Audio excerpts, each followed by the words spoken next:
Hi, welcome to the video. So in this video I'm going to show 4 different arpeggios, 2 major and 2 minor.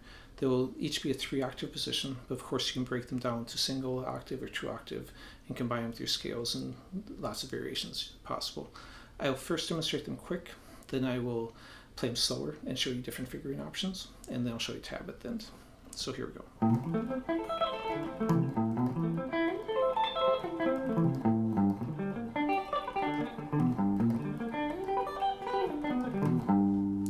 So that was the 2 minor first, and then the 2 major. So I'll go and play in the same order. The first one's probably the most common one you'll see. So you can start this either with an upstroke, which then will get you into picking down right into your sweep, or you can start with a downstroke.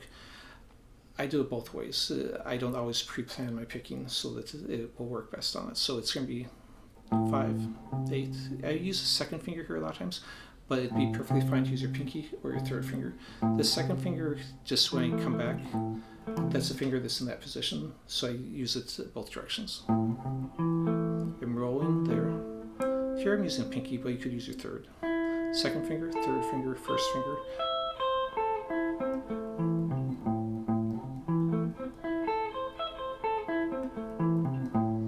Okay, and now I'll do the second variation. Second variation, the first 2 octaves are the same, so I'm starting off here. When I'm on the second finger here, instead of reaching for this A note here, at the beginning of the 3rd octave, I would jump up to the same note here on the 3rd string. And go ahead and, when I jump back, go with my second finger. That way I'm in position to use either the pinky or third finger to come back down.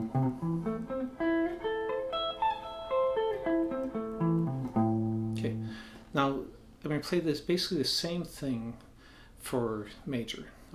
I'll go ahead and demonstrate the first in A major. That way you can see how there's only changing the third from the minor third to a major third. So if I'm doing that first one, that's go here, the major would just be 1 fret higher on that second note.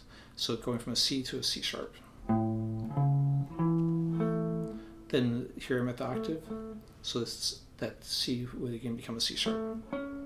Then the C would again become a C sharp, which is giving you kind of like that D chord from open position shape versus the minor shape, which would be in there if you're doing the minor version.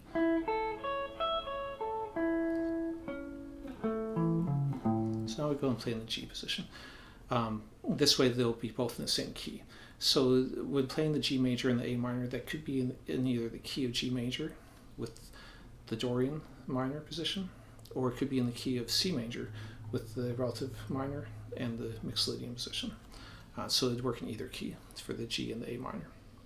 So again, here I could use your pinky, or I could jump forward with third finger. Sometimes I like jumping forward just to get my hand moving in that direction, so then it's ready to play the next note here. In this case I'm using pinky, then reaching forward, first finger, second, first. Coming back though, I use the third finger there, just because I'm already in position, so there's no reason to switch to that.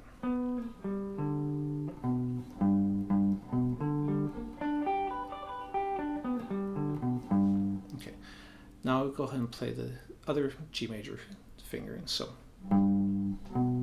again, same thing at the beginning. Here I could use first finger or second finger. I'm going to use second finger just to make it the same when I come back. Then I roll third finger.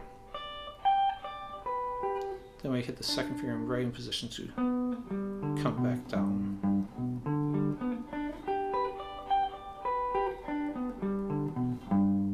Okay, so now I'll go ahead and show you the tab on that.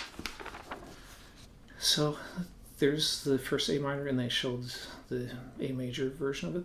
The G major, which is the same fingering basically, just made major, and then the A minor variation where you jump up the neck further, and then the G major, which is basically the major variation of that same thing.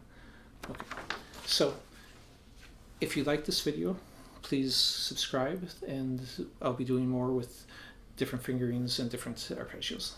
Thanks for watching.